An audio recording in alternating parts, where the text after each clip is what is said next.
There are millions of acres of opportunity out there. They belong to you. Every day, decisions are being made that affect your land, your water, your wildlife. You should know about them. This is your mountain.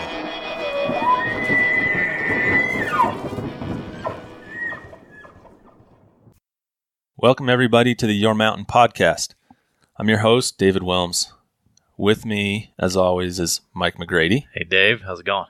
Doing well. How are you? Never been better. Yeah. Well, that's good to hear. Yeah. And Nephi Cole, who is not still here.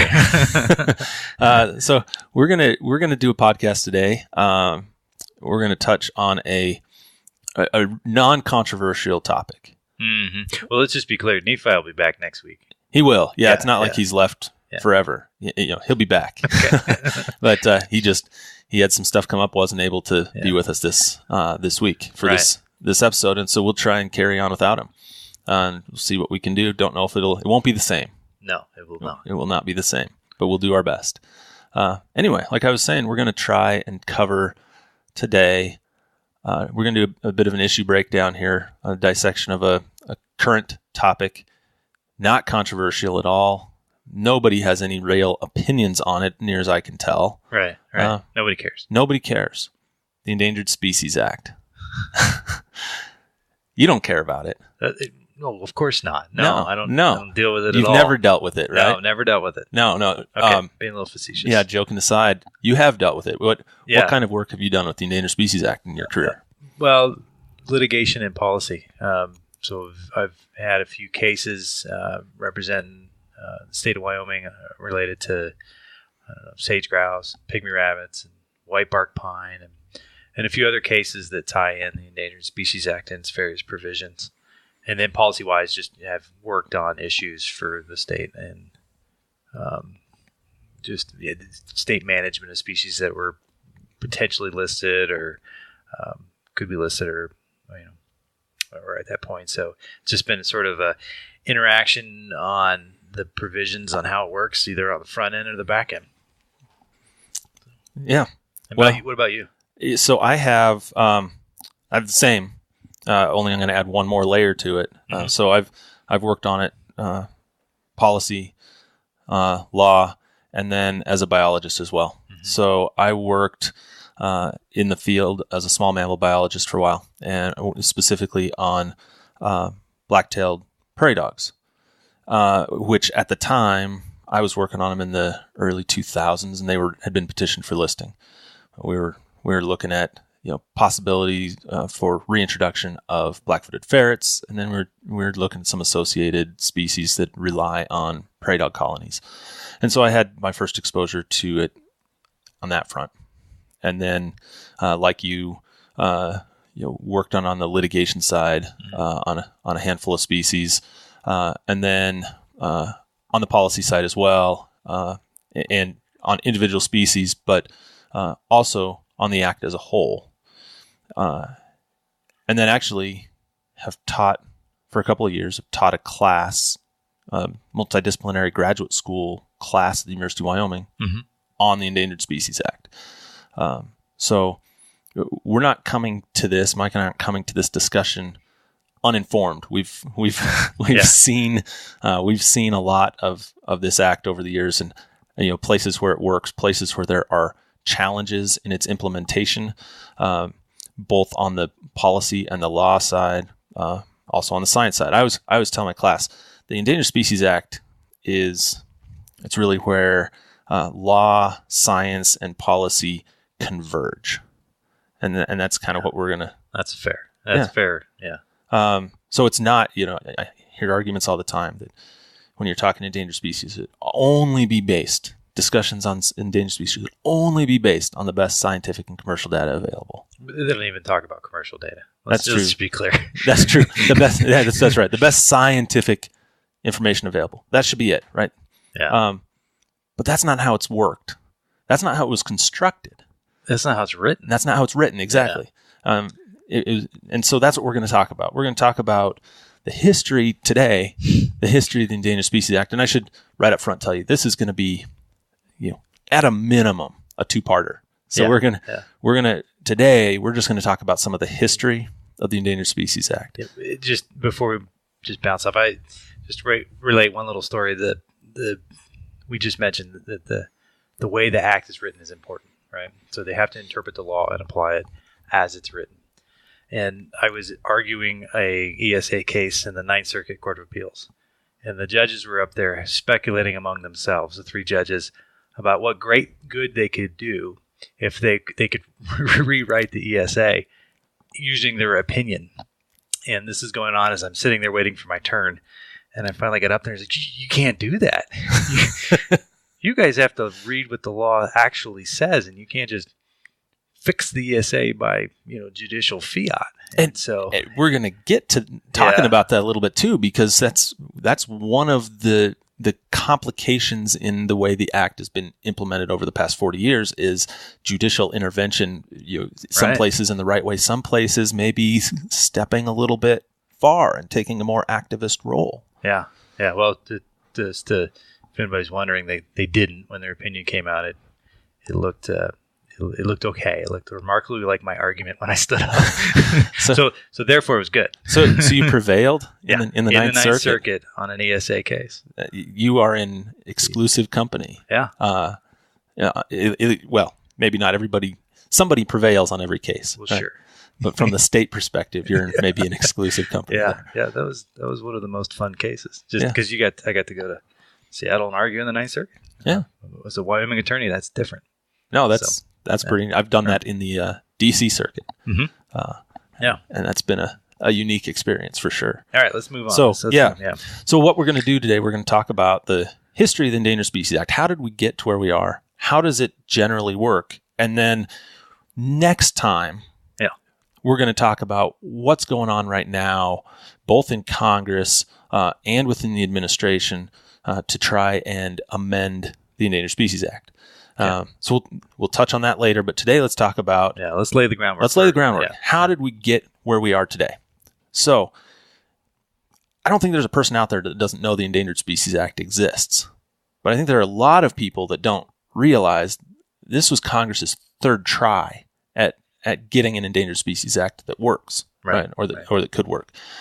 So it starts in 1966 with the Endangered Species Preservation Act. So Congress steps in and says, we've had these massive species declines. They're recognizing it. They're seeing major charismatic species around the country declining. Whooping crane, bald eagle, grizzly bears, gray wolves, Mexican wolves.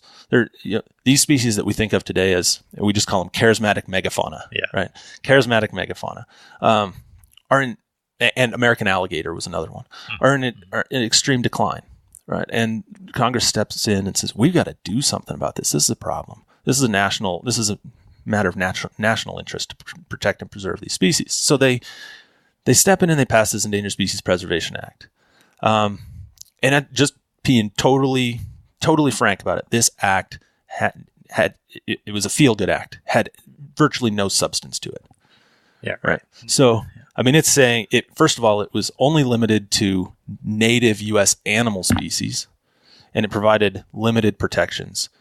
It allowed the Fish and Wildlife Service to spend $15 million a year on habitat, but it had no APA, no Administrative Procedure Act process, like for listing, for example. So the public had no way to comment or petition to have something done. Exactly. It was all on the Secretary of Interior at the time to say, these are species that we need to have protected. The Secretary was supposed to consult with states, right? The original list in 1967, first list of endangered species, and I should say there was only one category, endangered. It included total of 78 species, 14 mammals, 36 birds, 6 reptiles and amphibians, 22 fish. It really only applied on federal land, and it directed federal agencies to insofar it was practical and consistent with their missions, to look at ways of conserving these, protecting the habitat for these endangered species. There was no penalty and there was no requirement. It was just, as long as it's consistent with your mission, this is what you should do. And frankly, nothing ever got done. Right. I'm just trying to. I'm thinking through. Not to get too wonky, but this sounds like something that is, since it lacks teeth, and it's applicable only to federal lands. It's really not a federal preemption on state management's not too big of an issue here. I mean, it's not like the Endangered Species Act where Congress has basically said when we step in and regulate, state, you're out. Right. That's very different. Yeah. And yeah, we can touch on that a little bit. This one was really just a directive to federal agencies, right? Okay. It wasn't a directive to the population at large, directive to federal agencies. And it just wasn't working. It just wasn't working because the federal agencies weren't really responding and protecting this habitat or really factoring in these endangered species in their management decisions. So Congress decided we got to step in again. So they did. And they stepped in 1969 and this act in 1969, the Endangered Species Conservation Act, started to resemble a little bit more of the Endangered Species Act we have today. It included international species. It included crustaceans and mollusks, along with mammals, fish, birds, and amphibians. And it established, for example, import prohibitions on any foreign species that are determined threatened with worldwide extinction. That's pretty significant. That's a pretty significant change from the 66 Act. It also set up a procedure. The 66 Act didn't really have a procedure to list.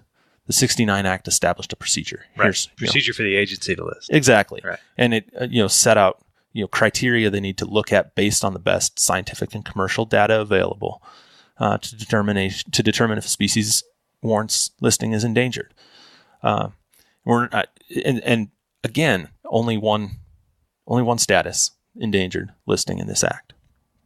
So, but the four standards that they had to look at were very similar to what we have to look at today. Is it overutilized? What kind of destruction of habitat occurs? Other factors, man-made or natural factors that are affecting the population. That all sounds pretty familiar for those of us that work in the endangered species world. Right. That sounds familiar. You see that in the 1973 Act. But it was viewed as not as effective as it could be. There was still, you still lacked for lack of a better word, the hammer. You didn't have the real prohibitions on take of an endangered species. How do you enforce an act that doesn't punish for doing something? Right. And that was missing. Yeah. So in 1973, Congress came in and passed the Endangered Species Act that we know of today, mostly. It did it in like 6 months. Yeah, I mean it was passed out of the Senate in July of 1973 and approved, signed into law by President Nixon on December 28th of 1973. Yeah, that's pretty fast, right?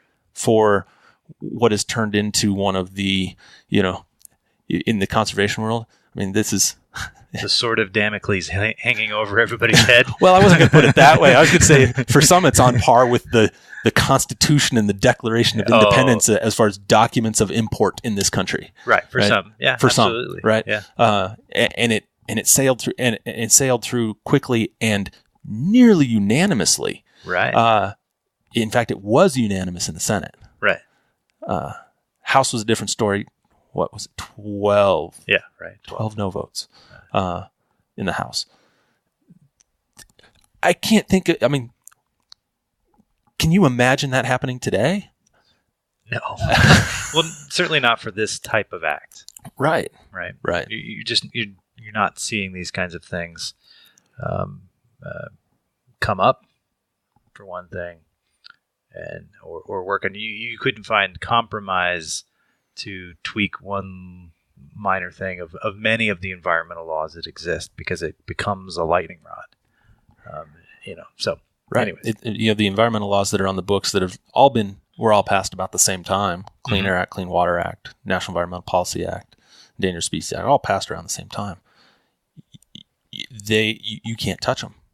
They're untouchable acts in Congress right now. Right. Sacrosanct. Right. Yeah. Sacrosanct, right. Back then, it had really broad bipartisan support, passed nearly unanimously by a and signed into law by a Republican president. Right. And so how did we go from a law that was universally supported to where we are today, where it's one of, in the conservation and environmental world, outdoor world, it's one of the most polarizing, partisan laws out there? How did we do that in a mere 44, 45 years? We got used. Yeah. Which means law and policy converge, right? That's right. All right. I want to hear your explanation. Mine was a little short. but you're right. So it got used, and how did it get used? Well, let's talk about the very first time the act was really used and challenged. Right. Okay. So there might be a lot of people out there that are familiar with this case, and there might be a lot that aren't. But it's Tennessee Valley v. Hill. It's the very first case that took on the Endangered Species Act, or not took it on, but sought to interpret the Endangered Species Act. Right? It involved the construction of a dam, and it involved a fish called a snail darter that's probably about as long as my pointer finger.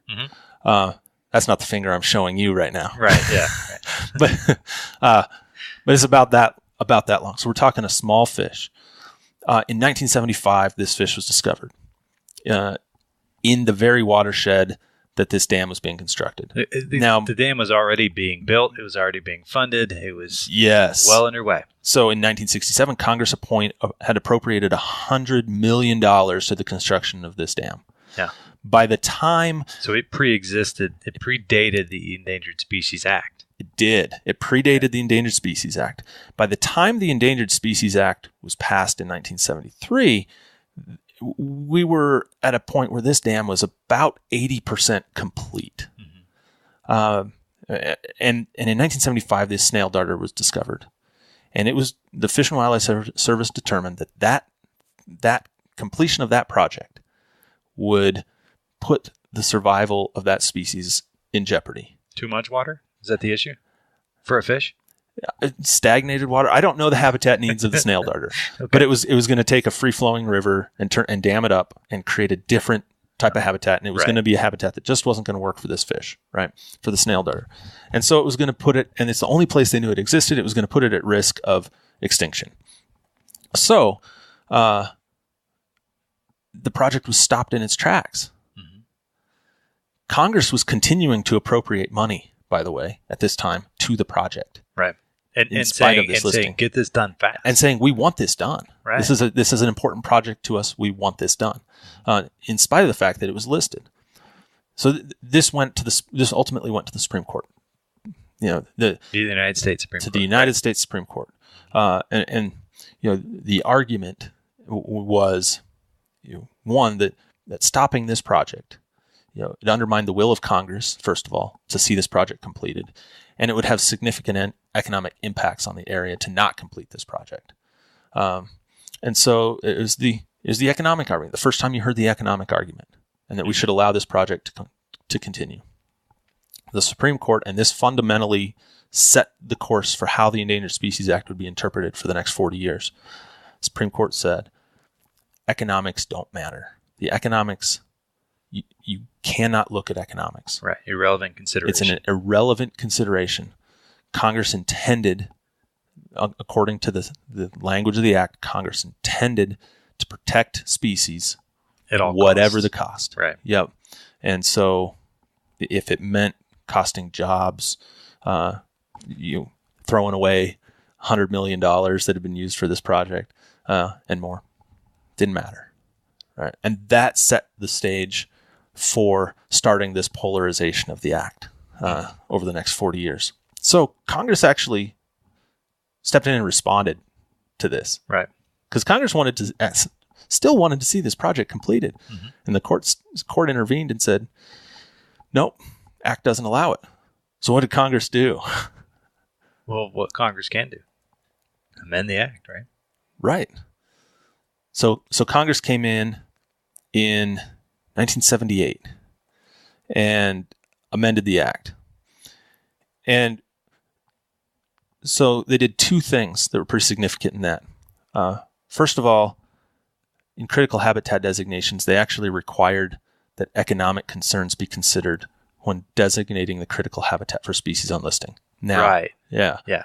Do you want to explain what critical habitat is? Well, so critical habitat are areas that the Fish and Wildlife Service have determined, or I guess fisheries too, since there are two secretaries that deal with the Endangered Species Act, but mostly I deal with issues related to the Secretary of the Interior. So they designate certain areas as habitat essentially critical to the survival of the species, the recovery of the species, and so there's debates on what that really means ultimately, on how that area is regulated. But at a minimum, within the boundaries of that area, if a project's going to occur, then some other federal agency through NEPA is going to have, and ESA is going to have to consult with the Fish and Wildlife Service. So it's sort of a designated zone that's critical to that particular species. Right. And while they did amend it in 78 to require economic concerns and considerations done, the way the regulations interpret that, they kind of write the economic considerations out of it, in my view. I think you're because right. They basically, we'll look at it, but we're not going to do anything about it. Right. We're checking the box. Sure. We're going to say we're looking at it because the statute says we have to look at it, but the statute doesn't say we have to do anything with that once we do look at it. That it has to impact the outcome of our decision. Right. Yeah. Right. And there's been a sort of split circuit interpretation from the 10th Circuit versus the other circuits in the courts on how to interpret the way the legislation teed up and what you have to really consider economically in that sort of process. But ultimately, it doesn't appear to make any difference. Yeah. So they make that amendment, and that was an amendment that was directly aimed at the snail darter case. Mm-hmm. They did one other amendment in 78 that was specifically aimed at the snail darter case as well at TVA, and that was they created what is now affectionately known as the God Squad. Right. Right. Now that sounds like a committee I'd like to be part of. It sounds like you have an awful lot of power on that committee. You'd think. So what is the God Squad? The God Squad is a committee created by Congress that has the authority to exempt an agency action from the requirements of provisions of the Act. So basically, the provision of the Act in Section 7 that requires consultation, where you could wind up with a jeopardy finding for a species, mm-hmm. The God Squad says you don't even have to come in that action. Yeah, you don't even have to come in and talk about it. You can just go do it. Okay. Right. And so, and that committee is made up of Secretary of Agriculture, Secretary of the Army, Chairman of the Council of Economic Advisors, the Administrator of the EPA, Secretary of Interior, the Administrator of NOAA, Oceanic and Atmospheric Administration. Yep, you got it. And then an individual from the affected state. Right. So you have this committee that hears the petition. And I think the governor of the state gives the name over, right? I believe that's correct, yeah. So that's the God Squad. The God Squad is initiated when a federal agency or the governor of the state where the action is going to occur, or even the permit holder for the particular project submits an application to the Secretary of Commerce or Interior and says, hey, I want the God Squad to review this. Mm-hmm. And in order to get that exemption, 5 of the 7 members have to get it. I've looked for statistics on how often the God Squad meets and what their votes have been, but I have not been successful in what I found in finding. So, how often does this come up? And what's the results? So it rarely comes up. Mm-hmm. And in the history of, since 1978, in the history of this provision, the God Squad has actually been invoked, has 3 times met that 5 of 7, voting in favor of an exemption. Oh, okay. 3 times. Yeah. One of them, ironically enough, was not the snail darter case. Oh, yeah. Yeah, that was the reason for the provision, was right. for the snail darter. And actually, there was a petition from TVA to get that exemption. And they were not granted the exemption.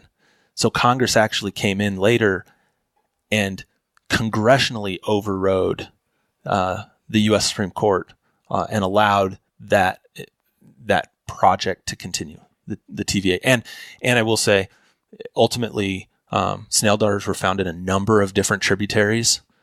So they're still around today, and they've actually been downlisted from endangered to threatened. So they were actually later found in a lot of different places. But the God Squad has 3 times said, yep, let's allow a project to continue.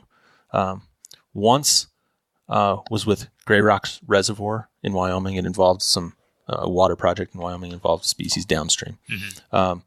Another time was with some timber projects in the Northwest. The Ninth Circuit actually came in and overrode the God Squad. That's because they're the God's Squad. They're yeah. So it's a rarely used piece of the act, but it is there. So fast forward a little, because we don't have all day to talk about this, and I teach a class on this, and it takes an entire semester. A 3-credit hour class to try and get through everything, and we're under a little bit quicker timelines than that.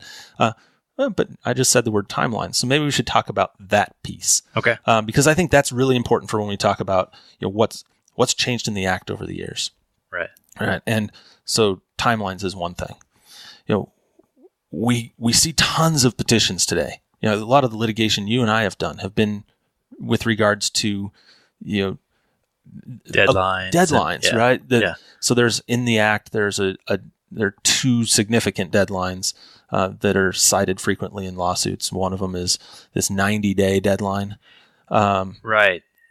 And then, but in the 12-month deadline. But to be clear, originally the act was set up in a way that the agency was making these decisions, and at some point Congress said we were going to provide a provision in which Joe Q. Public may petition to have something listed, and in those instances, that's where your timelines are coming in.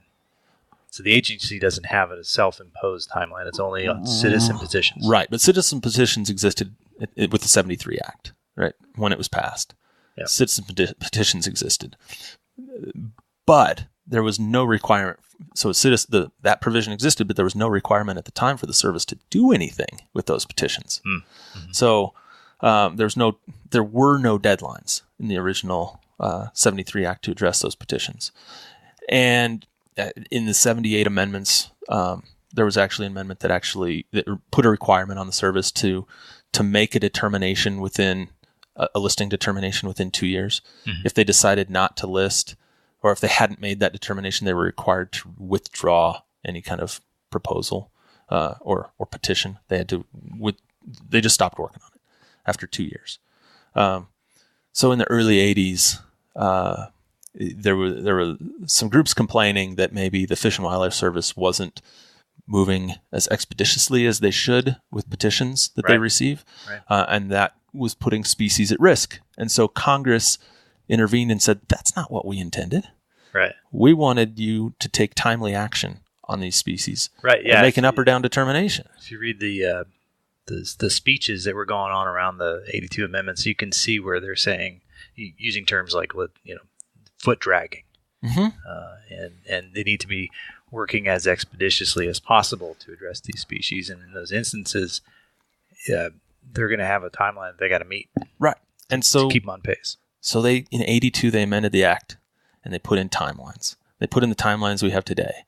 They said, services, you are going to be required to make a determination on whether there's enough information to warrant further study within 90 days. And you're going to have to make a determination within 12 months. You have 1 year from the date of the petition you received to decide, should this species be warranted for listing or not? Should you list it or should you not list it? You have 1 year, not 1 year in a day, not 1 year in a week. You got 1 year. And that deadline was picked, like we said, to spur action. But in a large way, it was arbitrary.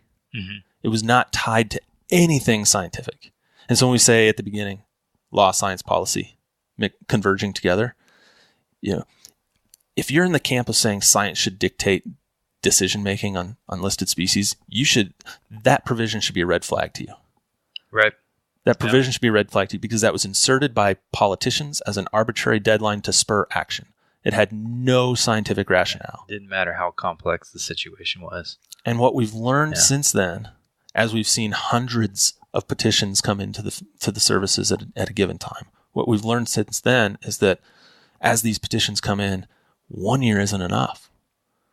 You can't adequately analyze one species, much less the hundreds that are coming in. Exactly. Yeah.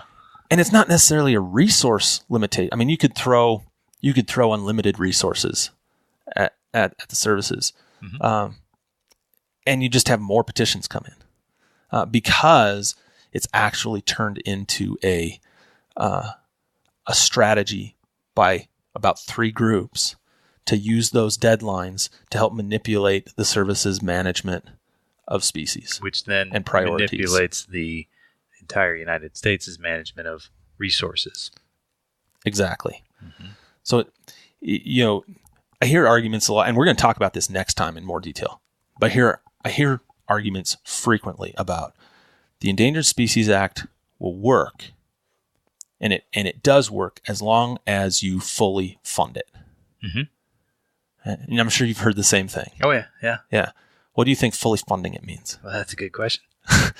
Yeah, it's in the eye of the beholder because there's more work than there is money. And so is it fully funded working on recovering species, or is it fully funded working on looking at petitions, or dealing with litigation? I don't know. I mean, it could be a bigger budget than the Department of Defense. Yeah, and we haven't even talked about the recovery planning piece of ESA, right? We haven't talked about that at all. And the fact of the matter is recovering species to the point that the protections of the Act no longer need to apply. Laudable goal. That's the goal. One of the stated objectives of the Act. It's Right. You want to prevent extinction, and you want to recover species to the point that the Act no longer needs to apply. 30% of species listed right now. And we have, what do we have? We have 1,661 species listed in the United States alone. Right. Just the United States. Just That's the United not States. international. Not international. We have another 678 listed internationally. Right. 661 listed in the United States alone. Of those 661, almost 500 of them don't have a recovery plan yet. Yeah, that's like 30%. Yeah. Yeah. So 30% of species have no recovery plan, no discernible path to recovery. Right. Is that a place we put the resources? Turns out, if you talk to the Fish and Wildlife Service, we actually have several dozen species that have recovered and warrant delisting or downlisting. Right? They've met their recovery objectives and should come off the list. Right. But because they have these other listing obligations right. and litigation obligations, they're focusing their money there and their resources there. Should we be allocating more money for delisting species? Should we be allocating more money for litigation? Should we be allocating more money for pre-listing conservation? Is the answer all of the above? And I don't know. Well, I've asked the question. And I've said, what does fully funding the Act mean? What does it mean? It means whatever they want it to. And the answer I've gotten back every single time is, I don't know. We don't know. That's for Congress to decide. And ultimately it is, but it's for Congress to decide based on being informed by what it takes. Right. And we're going to talk about this next week. We got to wrap things up. But one of the things I want to talk about when we talk, part 2 of this, I want to talk about what happens if you fully fund the Act, but you don't fix some of the underlying root problems that are in the Act right now. Are you throwing good money after bad? And I want to talk about that next week because we're going to talk about the different attempts to amend, and we're going to talk about the different approaches that the parties take, and maybe some of the hyperbole coming from both sides about what works and what doesn't work with the Act. And we're going to try and thread this needle and talk about really, where are there some problems that are worth addressing? Where are there some funding, maybe even some funding needs? Let's try and wed these two issues and see if we can break off these extreme views and really talk about, solving some of these problems under the Act. So that's what we're going to talk about in part 2. This has been a super, super quick and dirty. We missed a lot of stuff. we haven't really talked about the penalties Right. in the act. What it means to harm a species. And maybe we should be having like an 8-parter. I don't know. Or maybe everybody listening should sign up for my class. Yeah, right. There you go. One thing that we didn't cover was this: what the penalties associated with listed species and how that can impact hunters and fishermen, and who inadvertently, get the wrong species, or trying to do activities in those areas. So there's a lot to cover here. That's true, and landowners. Landowners that they're maintaining the habitat, right? Yeah. And what impacts do these penalties have on them as well? And how do we talk about making the act work in a way that brings everybody to the table to do what's best for wildlife without jeopardizing livelihoods? That's a juggling act. We'll try and juggle that next time. All right. Well, man, that's a lot. Yeah. That's a lot of information. Imagine if Nephi was here. Oh my gosh. He'd have so much more to add. I know. He'll be here next time, though. All right. He'll be here next time as we get into the solution side of this. Yeah. So that's your kind of quick and dirty on the ESA, where it came from, how it's sort of operating, some of the amendments that have happened. And of course, we missed about 80% of what actually happens within the ESA because there's just not time to cover it all. Yeah. We'll talk more details next time. Thanks for listening. And we look forward to visiting with you more about the Endangered Species Act. All right. Next time. Mike here from the Your Mountain Podcast. We need a favor. Go on our website, itsyourmountain.com, and find the links to Facebook, Twitter, and Instagram so that you can like and follow us, and also so that you can share us with your friends. Wherever you got this podcast from, go ahead and click subscribe, rate us, and leave a comment. These simple things will really help us get the word out. That's itsyourmountain.com. Thanks for the help.